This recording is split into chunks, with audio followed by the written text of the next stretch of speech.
Hi, everyone. Welcome back to The Moment. It is your co-host, Meredith Lynch. I'm joined, as always, by my partner in crime, the one and only Rebecca Senanez.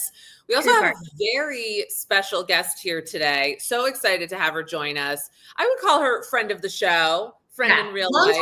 A friend of the show, like before the show was the show, even. Yeah. Sorry. I just want to throw it out there. Sarah's been a long time. Sara Schaefer is a writer. She's a comedian. She's an artist. She lives in Richmond, Virginia, which is very topical for today. She's appeared on Netflix, Comedy Central, MTV, and so much more. Her YouTube show, Crafting Through It, is a mix of crafting, comedy, and surviving the apocalypse. And she sells funny handmade crafts at craftingthroughit.biz. Sara Schaefer, welcome to The Moment. We're excited to have you here. We're going to do some hot topics. Today's going to be a little different. Sarah's kind of a demanding guest. No, I'm just kidding. This isn't about She said we have to change the run of show if we're going to do this. Yeah. Right? That's Hollyweird, baby. We have Senator Mark Warner here today, and he's a busy man, as Sabrina Carpenter would say. So he's going to come in at 8:10 or 11:10. We'll do some stuff with Senator Warner, and then we're going to go back to hot topics. So we're going to do some hot topics right now. We're going to shoot the shit. There's a lot going on. But yeah, we're glad to have you here, Sarah. Welcome to The Moment. Thank you for having me. I'm so excited. So we're going to start off by making a quilt. No, just kidding. I wish. Just a quick 8-minute. Sarah's our local Virginia correspondent. Like that's around doing the real work. Yeah. I have one question for you, Sarah, and that is like, do you kind of fuck with the American flag because it is a woman-made craft? It is crafting. I mean, Betsy Ross really set the stage for like women being part of the texture, the fabric of American society. Ooh. I don't even know if what I just said was accurate. I feel like Betsy Ross had something to do with the flag, but right? That sounds familiar. I think allegedly she sewed it. It was probably like, honestly, a black woman who sewed it. And probably. Yeah. I mean, yeah, like if you know, they always say like if it's made by a woman, it's a craft. If it's made by a man, it's art. So that's not what I say. It's what the world says. But I think what the world says, if it's made by man, it's actually a war. So exactly, it's violence. That's how the saying goes. Which we are going to talk about the Sec of War, Pete Hegseth, who is the world's biggest.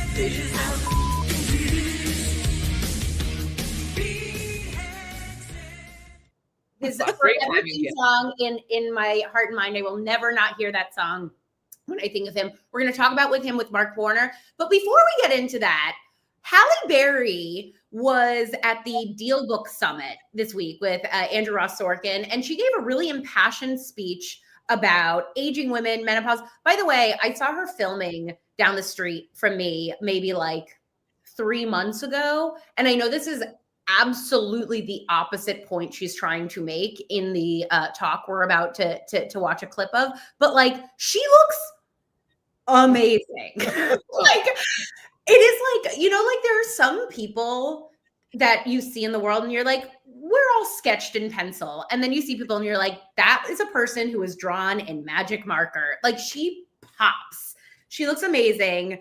But that is the exact opposite point that she's trying to make in this clip. Let's watch this clip and then I want to talk about it because it is very political.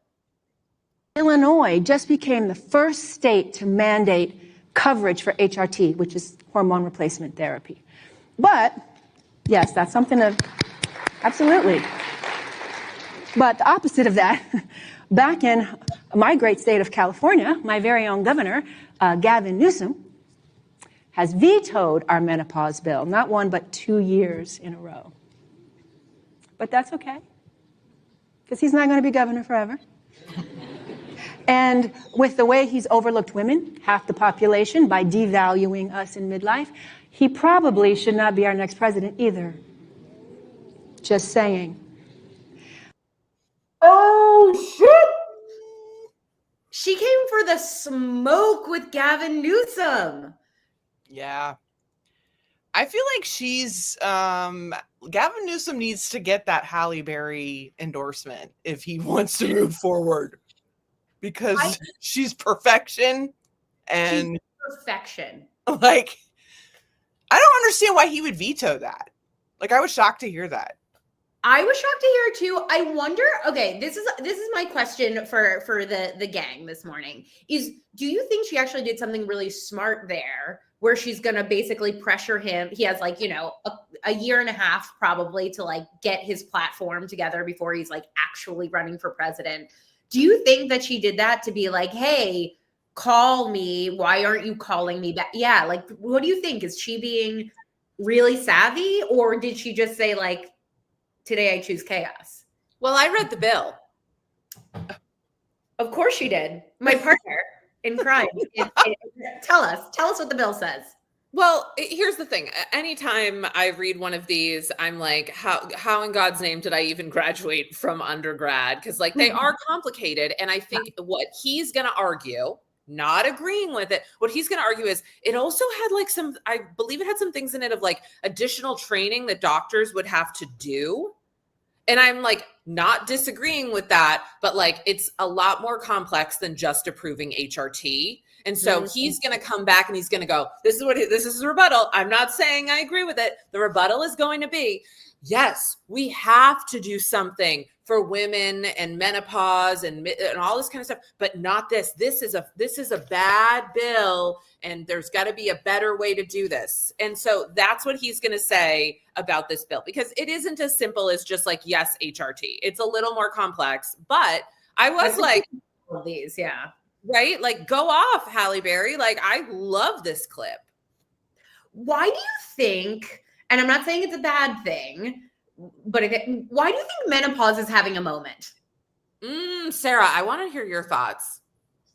Well, I feel like the elder millennial, young Gen X, which is I'm right in between those two, age-wise, like we're the first generation that has like, maybe not the first, but I don't know, our presence online and sharing information and communicating with each other's experiences, like that is something that we are the first to do.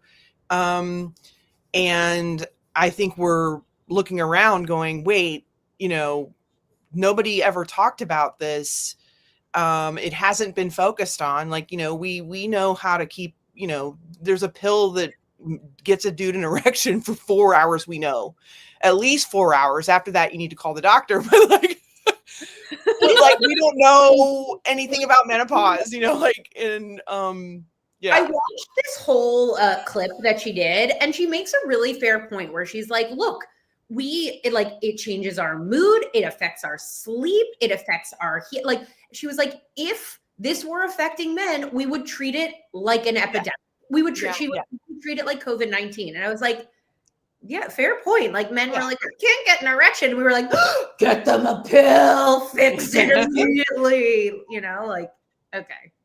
And I think that it's like, we just need, and it's having a moment too, because so many women who are like Halle Berry are becoming, they're going through it or have gone through it. And they're, you know, they're partnering, you know, it's a business thing too. Like, I think it's big business. They're seeing like, this is a huge opportunity that has not been tapped. It's a way to also, like, this is my cynical take. It is a way to like stay relevant while also aging. Can I I want to let you say something, Meredith, but you were about to say something, and then I want to ask a question to the room.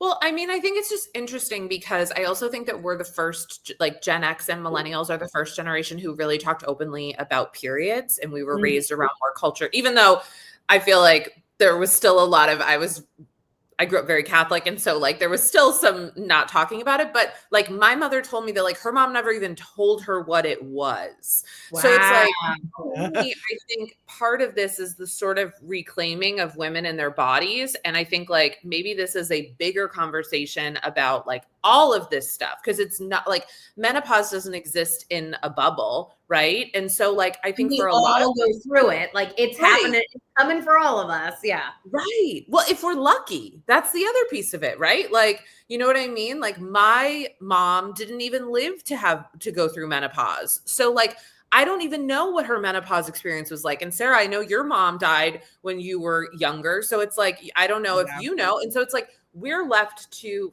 not that my mother probably would have told me about it, but we're left to kind of pick up the pieces. So I do really appreciate that.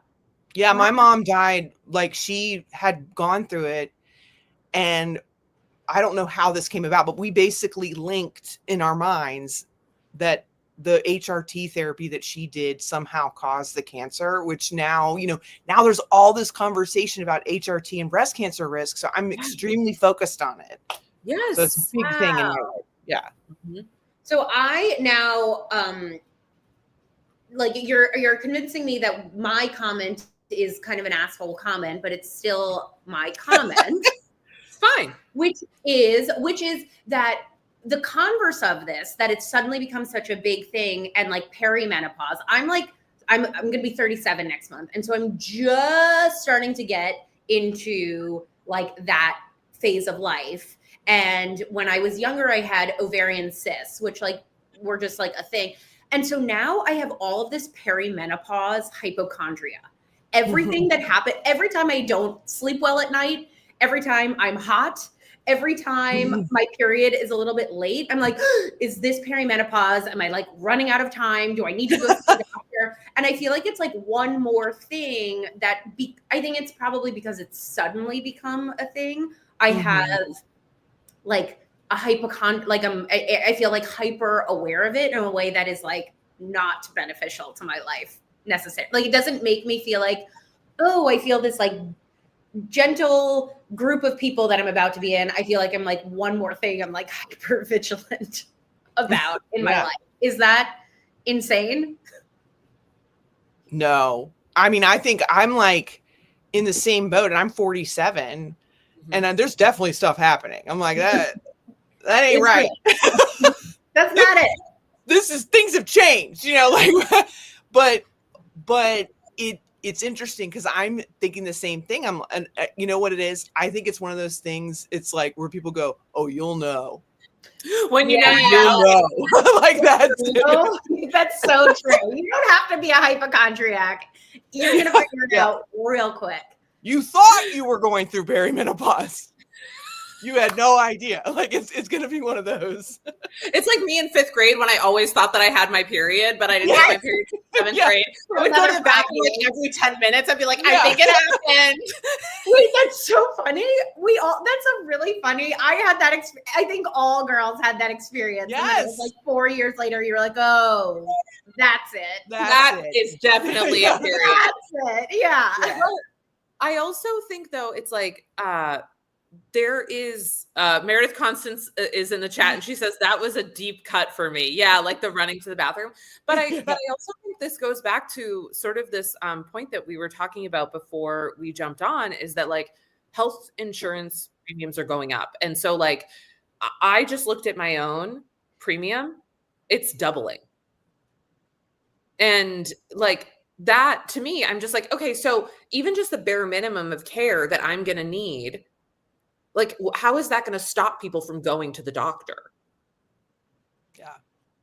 Well, I think what it's going to do, and then I know Sarah has questions about this locally in Virginia, right, to our guests, but I feel like what it's going to do more than anything is like, I mean, not more than anything, this is also a privileged place, but like push off preventative care. Yes. You know what I mean? Like, I think that's part of what's going to happen is like the people who are in active sickness, like, they're gonna, I don't know what's gonna happen. It's a fucking tragedy. But I also think the sort of like smaller tragedy is the amount of women who are not gonna get the breast exams, who are not you know what I mean? Like there are things that I look at that I'm like, probably time to go see a dermatologist and make sure all these like little spots are just normal little spots, which I think they are.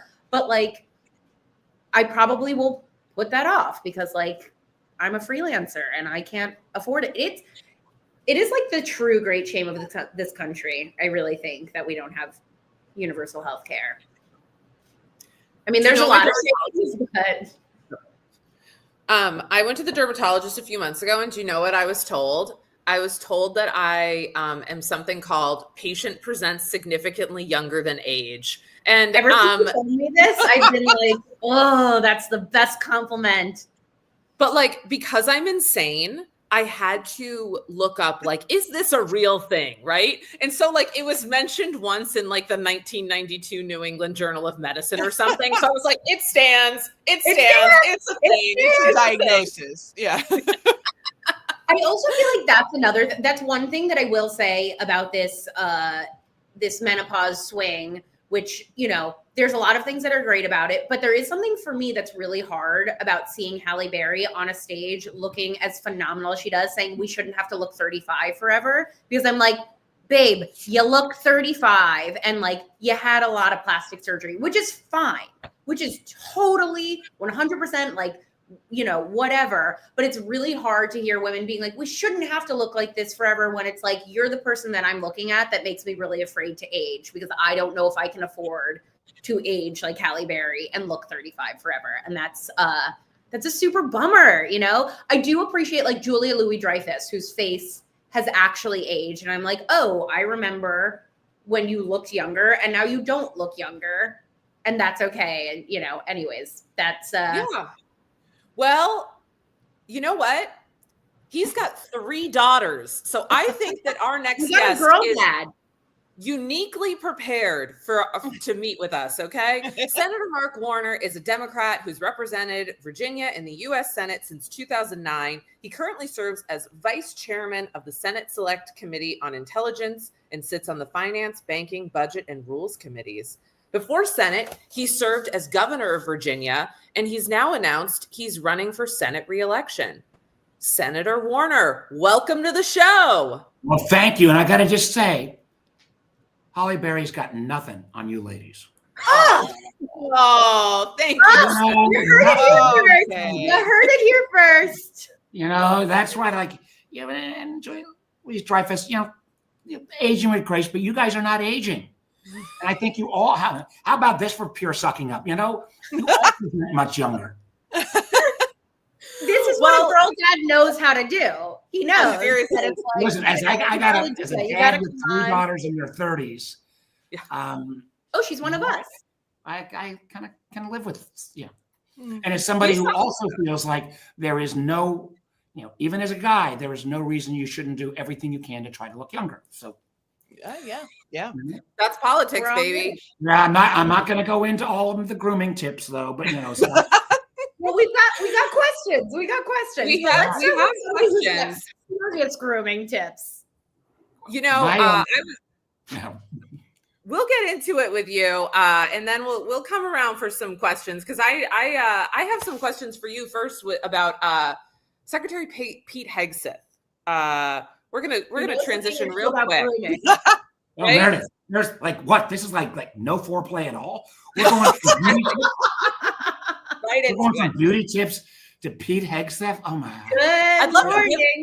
I'd love to give him a few, and one of them I'd just start with hydration. Hydration is so important. Okay. Don't you also think way too much hair product too? Yeah, he does. Listen, yeah. Also, a lot of gel. The spray tans in MAGA, like, we got to put down the spray tan a little bit, like just a little. We got to take it down a notch, I think. You don't think orange is the 2026 color of the year? Actually, it's very close to pure white. Sorry, I had to say it. No, Sarah, thank you. Well, let's start with Pete Hegseth, because you called this week for his resignation and for the president to remove him from let's back up. You called for his resignation because of him sharing classified information over the private Signal chat.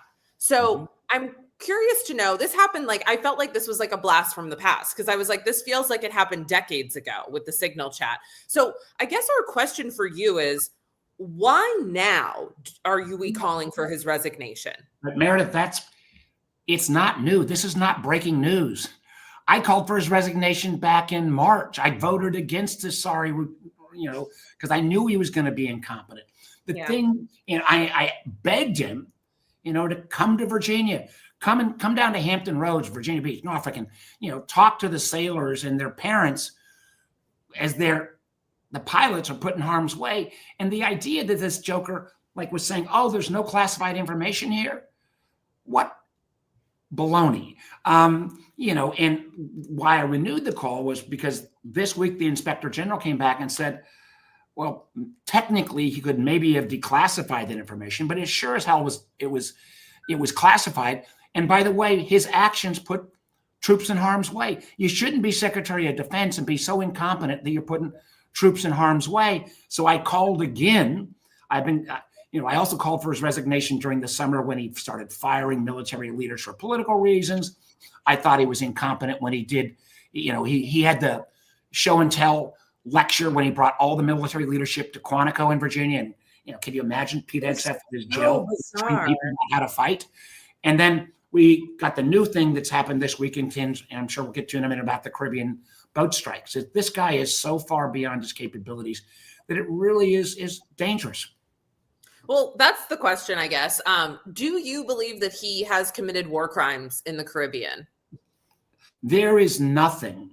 And on this one, I got to be, just dead on serious. There is nothing that is a more damning and more, if we reach that conclusion, because it is, whether it's Hegseth or whether the admiral who ordered the strike. I particularly, in terms of the admiral, want to get all the information first because, you make that claim that an American military committed war crimes, and you can't take that back. So I'm, and if the implications of that, not only in terms of how we view our military, but how the world views our military, is really, is so critically important. So, the video I saw yesterday when Admiral Bradley and the chairman of the Joint Chiefs came, the American people need to see it. It will be, to say it's disturbing is an understatement. And there are all kinds of legal arguments, were these still combatants? Were they shipwrecked sailors? You see the video and you're going to gasp. And so I want to make sure I get all the facts. There's a series of other documents and how the order was put forward. But because this is, this is so far beyond just, another Trump administration screw up. This is, this will have long-term ramifications. I mean, there was, before any of you guys were born, there was a guy named Lieutenant Halle who literally got convicted of committing war crimes in Vietnam, and that had a hangover for years to our American military. But the fact that we're even having this conversation, the fact that our military could potentially be in legal liability, it just is one more block in the argument that this guy shouldn't be in charge and directing policy. Yeah, I guess my question is if Pete does resign or is fired or whatever, what is the devil? Who is the devil we don't know? Who do you think Trump will bring in? Yeah, well, listen, it would be hard to imagine a worse option than the Fox News weekend co-host.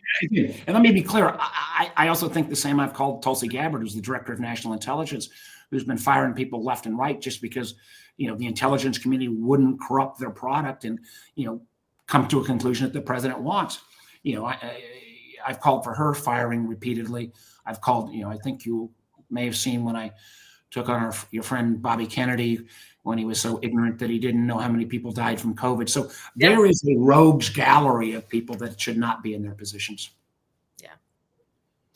Can we move to talk about AI a little bit? Because you were on CNBC this week. You said that joblessness, or you fear that joblessness between 20 and 30-year-olds will rise to 25% during the next 5 years. First, can you tell us where those projections come from? And then I want to talk a little bit about what you're doing about it. Yeah, well, I've been a tech guy before I got in politics. I mean, back in the 80s, I was doing cell phones when everybody else was talking about landlines. And I remember telling my law school classmates, hey, you got to get in with me on this. This is going to be big. They all said, Warner, you're crazy. Get a real job. They're still practicing law. I created a company called Nextel, became a venture capital guy. So I am generally pro tech. But I think sometimes we got so caught up in the kind of upside of tech that we didn't see the underbelly. Yeah. And classic case there was social media. Mm-hmm. We were kind of asleep at the switch for years. And if we put some guardrails in place, we'd have a hell of a lot healthier young people in America today. And I had a bunch of bills, and we didn't get anything passed. It was a complete zero. Artificial intelligence makes social media, makes wireless look small in comparison. Mm-hmm. It end up in the whole notion of AGI and super intelligence.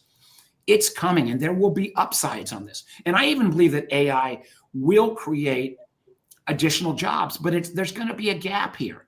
Yeah. And so what we've seen is, there are some jobs that tech companies are cutting right away, banks are cutting, but the place where I'm focusing is, what about those jobs that never get created in the first place? As you look at these big hirers of folks coming out of college, almost all of the companies are starting to cut their first year hires in half, and they plan to cut them in half again next year.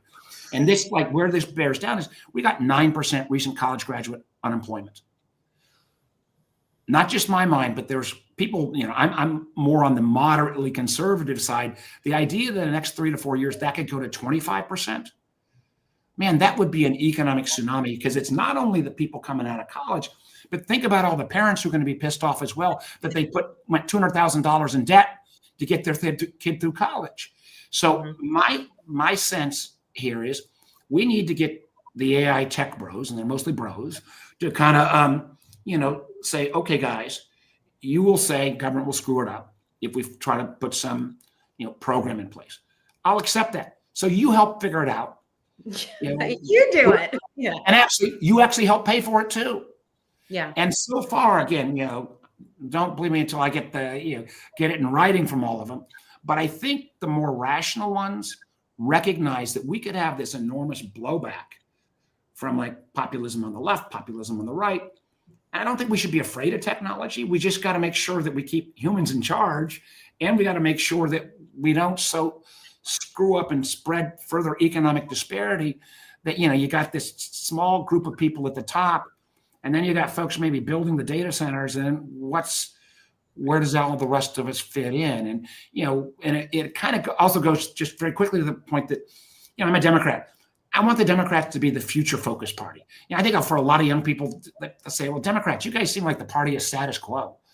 That's not why I became a Democrat. So we got to kick ass a little bit, and yes, focus on affordability, healthcare. We got to make sure as well that these AI data centers don't drive up everybody's consumer costs, electricity costs. I'm a big believer that we got to take a fresh look at nuclear, called small modular reactors, and the holy grail has always been fusion energy. So we got to be, I think, forward leaning, but also with that kind of basic sense of fairness that, frankly, the Republicans have totally given up on that. We're going to talk about the future of the Democratic Party in your upcoming race, but very quickly, you're working with Josh Hawley, Republican Josh Hawley, on this. So on a bill specifically to require data collection on AI job displacement. I want to know, one, what makes this a right-left issue? And two, I can only picture Josh Hawley, fist in the air, January 6th, this is who this guy is. And I want to know what it's like having to deal with bipartisan, how do you reconcile these things as you work on these bills? Well, part of the way I reconcile them is in a Republican created Senate, I can just scream and shout, but if I still want to get shit done, you got to be bipartisan. And, there's a whole lot of stuff I disagree with Josh Hawley on, a whole bunch of stuff, much more than I agree with him. But the fact that he's willing to kind of say this is a problem as well. One of the things about being in the Senate, when I was a business guy, if somebody screwed you in business, you could say, well, I'm not going to do business with them anymore. In the Senate, you don't get to choose your partners. Mm-hmm. There are 100 of us. So you can, and this is the thing that makes me crazy about, some folks on the far left and far right is, they yell and scream and, trash the other side. But you ever look at if they ever got anything done? Have they actually ever improved people's lives? And, and we need people to, raise the alarm. But I think, you got to get judged by whether you get stuff done. And I'm proud of whether it's, the infrastructure bill, broadband for homes, bringing back semiconductor chips manufacturing, trying to make sure we never have another January 6th electoral count. And in addition, all the things that are around traditional issues like protecting women's healthcare rights, trying to ensure we have better healthcare. But so I think you got to do both. You got to fight, but you also got to, at the end of the day, get measured by what you get done. As that's the one thing I do think I bring as a business perspective is end of the year, when I ran businesses, they'd say, all right, did you make money or not? You couldn't just say, well, you know what? I really trashed my competition. A good product. Let's not trash my competition. If I didn't put out a good product, I wouldn't be in business. But it's really hard right now. I mean, this recent thing around the government shutdown, I make the comment, I work in the only place in America being a gang member is a good thing, because whenever there's a bipartisan group, it's called the gang of this and gang of that. I got gang tats up and down my sleeves, but I didn't even join this recent gang because I thought, I don't think enough Republicans are going to actually be willing to push back against Trump. Mm-hmm. So we got to both lay out a better agenda. We got to push back, and we got to keep trying to see if any of these folks will ever get serious about really getting stuff done, as opposed to just being lemmings under Trumpism. Because I don't even think I would call it Republican. I would call it Trumpism, not Republican. Yeah. I want to kick it to Sara, because Sara is a Virginia voter. Midlothian, right? Yeah. Midlothian? Yeah. and has thoughts about me. I think the thing that's on the top of, a lot of Virginians' minds, this one specifically, but a lot of us, is the healthcare costs. My premium is $500 now, and in a month it'll be $1,700 a month. So my question is, can I borrow $15,000? I'll give you my Venmo. Are you asking all politicians that, or just the rich ones? Everyone. No, I mean, but really, is there a chance? Why? How are we? I'm just doing my thing. I'm going along life, and then I find out that suddenly, I'm going to have to pay so much more, and everyone is, but especially people who are getting that subsidy, it's even worse. It's 3 times, triple. And Sara, the thing, yes, we don't fix this, you're screwed. But the thing that we've not made, I think, enough of the case, and it's, it started when they were whacking Medicaid, and the Medicaid cuts don't come until next year. And people say, well, Medicaid's just poor people. It doesn't really affect me that much. Now we're hitting people, small business owners like you. All right, the subsidies are going away. Well, that will whack another group, up to 24 million Americans, off of healthcare, hundreds of thousands of Virginians. And God forbid you don't get coverage. And you go and say, okay, I can't do this. I'm going to try to grit it out. You get sick and you end up in the emergency room. You can't pay your bill. That gets called uncompensated care. So what does that happen? It just means it pushes the cost back on everybody who's got health insurance. So this is crazy, not only for you, it's going to be much more devastating for you in the short term, but for the whole system's going to, frankly, drive up everybody's costs. Yeah. So a couple things. One, and this is the part that just frustrates the hell out of me. We've been saying this since the summer. These cuts are coming, and the Republicans keep burying their head. So we'll put up a bill for an extension next week. Yeah, it's not going to pass because there's no realistic effort. You even saw Trump, who for a day said, "Oh, maybe we want to do a 2-year extension and figure out how to fix the system." Have at it, but he backed off that right away. So there will be a clear contrast. That doesn't, frankly, help you come January, though. Yeah. And we got to sort through it. It also means, and this is, 8 or 10 years ago, I didn't fully have this position. I still thought we could cobble together something, with our private markets. But we got to get universal health care in this country. And, and the thing is, again, I say that. I say that. Let me, that, and I'm looking at what actually works. So I'm looking at the Australia system, the Germany system, and I don't have the full answer yet. But the reason that that's driving me to this position is the crisis you're going to confront, what's going to happen next year, and we're going to see half a dozen rural hospitals in Virginia close. You already, if you're a woman in Southside Virginia or Southwest Virginia, you got to drive hours to get OBGYN services. You got hours and hours. Mm-hmm. So if we could get to universal health care, then we could actually spend all our time focusing on how do you actually drive down costs? How do you use artificial intelligence with my Oura Ring on personalized medicine to drive down costs? How do we make more accountability for drug prices? How do we actually, everybody promises all this technology advancement in healthcare, but it never lowers net costs. Mm-hmm. Because all the time we spend arguing, the politicians argue, well, we should cover this group, not cover that group. Let's skip the coverage argument and start with basic healthcare, and then spend all our energy on driving down costs, because we expand coverage a little bit. And as we expand coverage, because there's so much gaming of the system, I don't know if you guys have heard of this thing called PBMs, pharmacy benefit managers. Mm-hmm. This is like, maybe at some point in the 90s, this made sense. But holy crap, you couldn't create a more corrupt, obscure, obtuse system, because the drug price is this, then you get a rebate, and then it goes this way and that way. Or you go to a hospital, you get a bill. Nobody pays that bill cost. I mean, there is, healthcare has got the least truth in advertising of anything around, and it's just weighing down the system. And we spend so much more money in this country, and for the most part, we don't have better healthcare outcomes. So let's get to universal. It still doesn't, it still doesn't answer the question of where you're going to find that next 15 grand, though. And that is the issue that I'd like to give you more hope. There is some, and here's like, again, there's a little bit of hope, but I wouldn't, don't go spend a bunch of money on holiday presents, assuming this is going to get fixed. A bunch of the Republicans will say, well, we can still fix it before the end of January. Well, nothing's going to freaking change between now and the end of January, other than the fact that you and 999,000 other Americans are going to be screwed.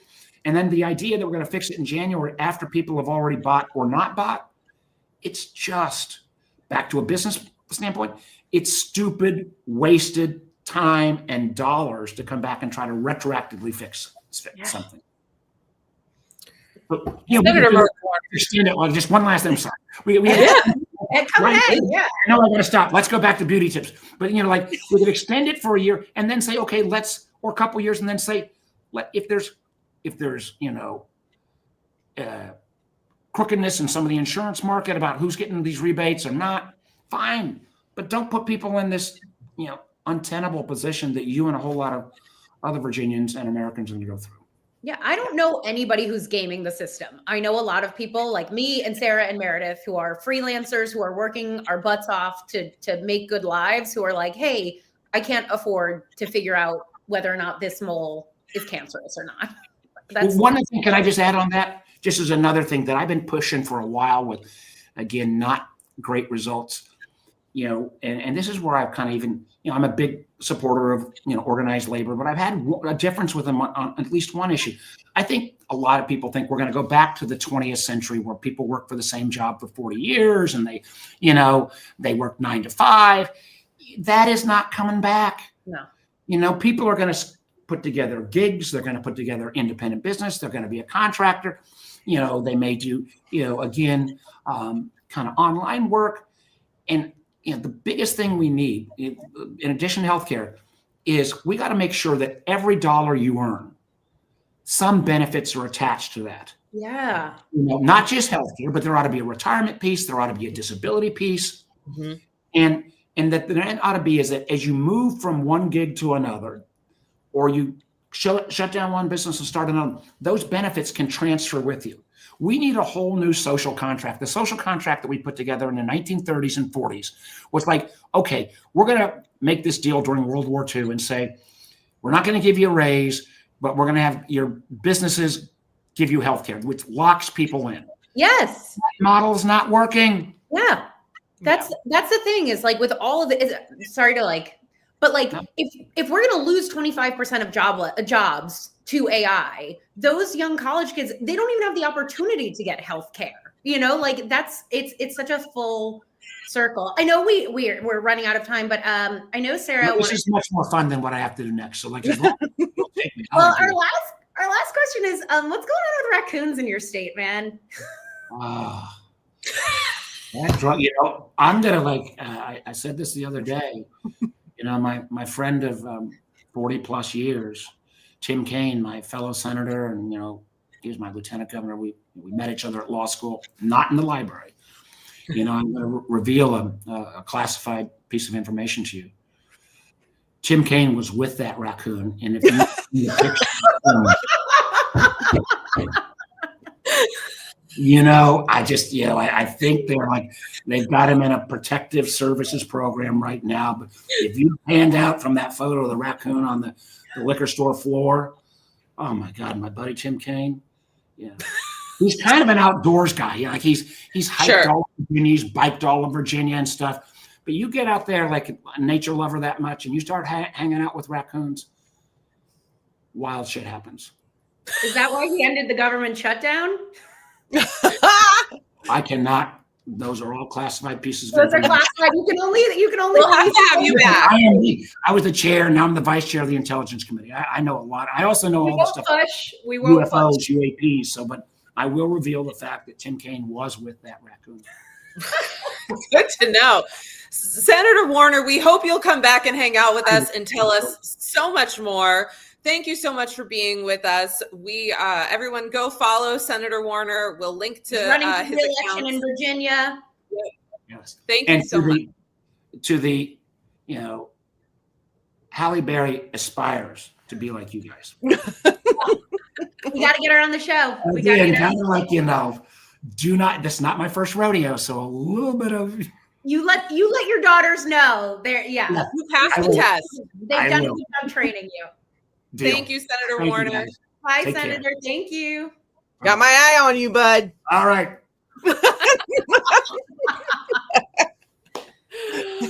Wow. Our correspondent Sara Schaefer with keeping it to account. I've never met a senator before. I got nervous, but You did great. just not nervous. Like you're just a guy. Yeah. You're a politician, but like, you know, like I don't want to say something that's impactful, you know, like get him, you know, but then I was like, Yeah. Totally. You asked him for his Venmo and it was chef's kiss. So And you almost got him. if he needs somebody to stump for him, I should get a notification in 5 minutes. Absolutely. No, but I did want to say, like, I wanted to say we ran out of time, but like, you know, I think a lot of young people, what I kept thinking was, you know, the kind of him talking about the far left not getting anything done and shouting. And, you know, I just think that's an oversimplification, but I agree. Noticed that in that conversation, he said he was on board with universal healthcare, which is an idea that the far left has been pushing. And so we're there, you know, I don't know if I'm far left, but I'm definitely more left than him. Sure. You know, it's about listening to the ideas, and it's not shouting. It's a conversation. We don't have to shout if you give us a platform to speak and to be heard. And those ideas end up infusing into the people that have the power, like him, to vote and to push an idea and to make it mainstream. So anyway, I just wanted to say that. No, that's really well said. That's really well said. Yeah. It's like what the far left does right and does well is they're impassioned about really good ideas. And then it's like, okay, now we have to go pull that down the line. It's like, what are we doing? It's hard to achieve that kind of stuff. But eventually, you know, especially young people who look at things through a much more simplistic, I won't say simplistic, but like idealistic, you know, lens and have hope for the future. You know, it's like everyone talks about getting that younger vote. And I think sometimes it's speaking and letting them be heard and, you know, letting their ideas bubble up is what, you know, moves us forward and does get things done. And I really agree with this. Like, I had every intention of working for like a classic legacy corporation media company. And like, I did everything, like I did everything right. I like got the education and I met the right people and I was in the right place. And like, there was no long-term space for me there. There wasn't. Like, it is both like deeply unstable and more stable to be a freelancer right now. If you've like, by whatever mistake you've made, become a media person. And then you're stuck in this like healthcare shit zone. I don't know how else to put it, but it's like everybody is in there. It's like people aren't opting out of the corporate system because they're like petulant children. They're opting out of the corporate system because it's failing. Whew. Yeah. Boy. Well, am I having a thought? Oh my God. No. I think something that he said, and Rebecca, this is actually like kind of to your point of like, you know, you had this one plan, this was the idea, right? But he's changed his mind on something. And one of the things that I see happen a lot is like, you know, we'll get to the point of take 2020, you know, I'm a big fan of talking about 2026, but let's get to 2028 for a second. I feel like there's going to be a lot of people sitting down on stage and having conversations, and they're going to go, well, 20 years ago, you know, you thought this, like, blah, blah, blah. And in that conversation with him, I was like, oh, he's really changed his mind. He didn't believe in universal healthcare. Now he does. And so I think that's also something for young people to be like, hey, like, take people along on this journey. And you don't know where, like, he's landed in a very different stance than he probably thought he would 20 years ago. And I think that's really important to remember. So yeah, I mean, y'all, this has been, I thought we were going to have time for hot topics at the end, but I think we're going to jump into what's having a moment for us because we're hitting time. We're hitting time, babe. Well, you start with your moment. Great. I did bring a visual for my moment. So, you know, every week every recording, we ask each other what's having a moment for us. And I don't want to make anybody jealous. And I've already sort of soft launched this on social media, but what's having a moment for me right now is my 1996 logic game, Rush Hour. Sarah, do you remember this game? I'm having like a deep memory being like, what? Wait, hold it up. Like, take what? So I remember this. You have to like move this. This feels like very Sarah coded. So basically you set up a little puzzle and you have to get the red car out of the traffic jam. And so first of all, and I think this like kind of goes to Sarah, I think one of the things that like people are like, we spend too much time on our phones. I'm like, okay, so you have to look for alternatives, whether that's like crafting or whatever. And so like I think doing tactile things is so important. Yeah. So I've been doing my little game at night. And it's so much fun. And I bought it on eBay for like $16. And I just want to say, I know a lot of people I didn't finish last night, so I'm still kind of doing it. But I know a lot of people are jealous of me. But this could also be yours for $16. You know what? Actually, you know what? I will give one subscriber to the moment that leaves a comment about why they deserve this game. I will buy it for you on eBay for $16. Whoa! A giveaway? Are you the Oprah of the moment? Everybody look under their seats. But you got to leave a comment about why you need this 1996 Rush Hour game. All right, that's my moment. Sarah, what's having a moment for you this week? I am drowning in work, but I am making and selling kits. Speaking of doing things with your hands, these little craft kits where you get to make an old school bookshelf. This is just a prototype. It looks a little different than this, but it's basically like this. You get to put this together, and then like little books that are all like kind of funny, like titles, like that are sort of the moment, like release the Epstein files, like little books that I designed. So you make miniature books and little miniature decor that goes into the bookshelf, and little mini board games with all the pieces. I don't have any of it right around me right now, but yeah. So you can buy those and make those, and it's like handmade stuff. It's it's like there's lots of miniature kits out there, but a lot of it is mass produced and like plastic, and this is all handmade by me and using a lot of scrap and upcycled materials. So yeah. It's like Christmassy too. Yeah. As someone who recently had her dad ship her Victorian dollhouse across the country for $300, which, by the way, he did make me pay for because he shipped it once and it got returned because I didn't pick it up in time. So he had to ship it again, and the next time he made me pay for it, which was a fair thing. But anyway, just like really quickly, Sarah, can I just ask you, like, why do you think people cling to miniatures in times like these?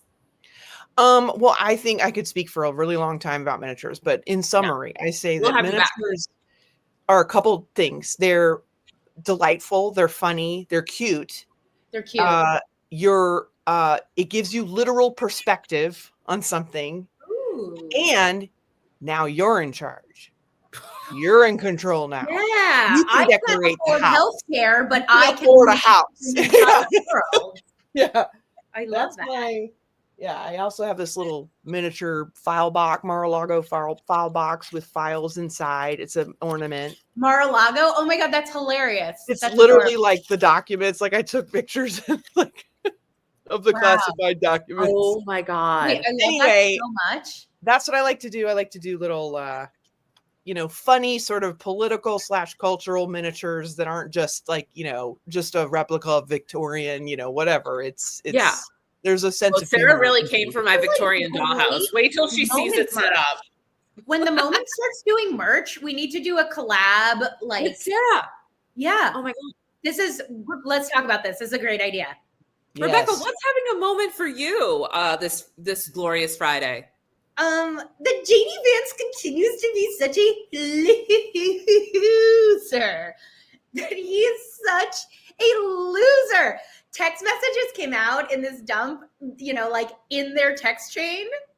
And in this text chain, JD Vance says, this chat is kind of dead. Anything going on? Like, what is happening? Wait, is he trying to be funny?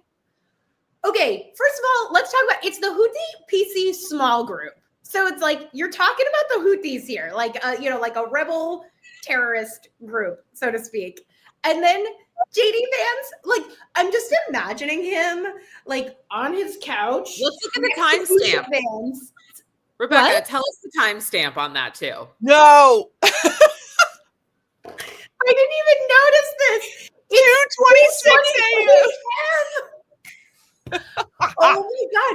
So imagine Usha is sleeping next to him. She hasn't had sex with him in years. She's like, I'm so repulsed by everything about this man at this point. And he's sitting up with the little light next to him. And he's like you can picture his triple chin down here texting and be like, you up? Like Tulsi Gabbard, what are you doing? I just this man is such a freaking loser. I don't think no one responds. That's the worst though, because that's happened to me in the group text. I'm afraid that I'm the JD Vance of every group text. No, you're not. I can confirm you're not. This is why I don't really do group chats, to be fair, for exactly this reason. I don't want to be hey, what's everybody doing? But I don't know, man. There's no amount of rehabbing of this man. I really do consider myself to be a kind person. It's important to me that people feel included and feel safe around me. And I want to give him a wedgie so badly. I want to bully this man. I really he is so bullyable and everything he does. I'm you're asking for it. You're asking for a noogie, sweetie. JD, I know JD is one of our #1 subscribers. And so I think JD, you know what? 2:58 a.m. You're 2:28. You're awake. You don't know what to do. Dare I suggest? So drop in the comments. Maybe you can be the proud owner. You can be the proud winner of the moment's first rush hour giveaway. You guys, this has been so much fun. Sara Schaefer, can you tell all of our friends where they can find you? You just find me at Sara Schaefer 1 or Crafting Through It. Look me up. I'm out there. I've been around. Google me. Mark Warner, Venmo me, whatever. Venmo her. Yeah, give him your Venmo account. Sara Schaefer 1. It's all Sara Schaefer 1. there's lots of ways to spell Sara Schaefer, so make sure you Google me first. Don't send it to the other Sara Schaefers. Right, Sara Schaefer. It's right there on the screen. Y'all, this has been so much fun. We will be back on Tuesday. We sure will. Our guest on Tuesday is Aaron Parnas. Aaron Parnas. We have breaking news. Aaron Parnas will be our guest, and we can't wait to see y'all. And Sarah, I hope you will come back and hang out with us. And love to have you on my new show, Hot Minute, to talk about. I think we could talk about miniatures, and I'm going to really impress you with that Victorian doll. Hot Minute. Exactly. Guys, thank you so much for tuning in. Thank you. Exactly. Y'all, this has been so great. We will wrap. Mwah. Bye. Have a great weekend, everybody.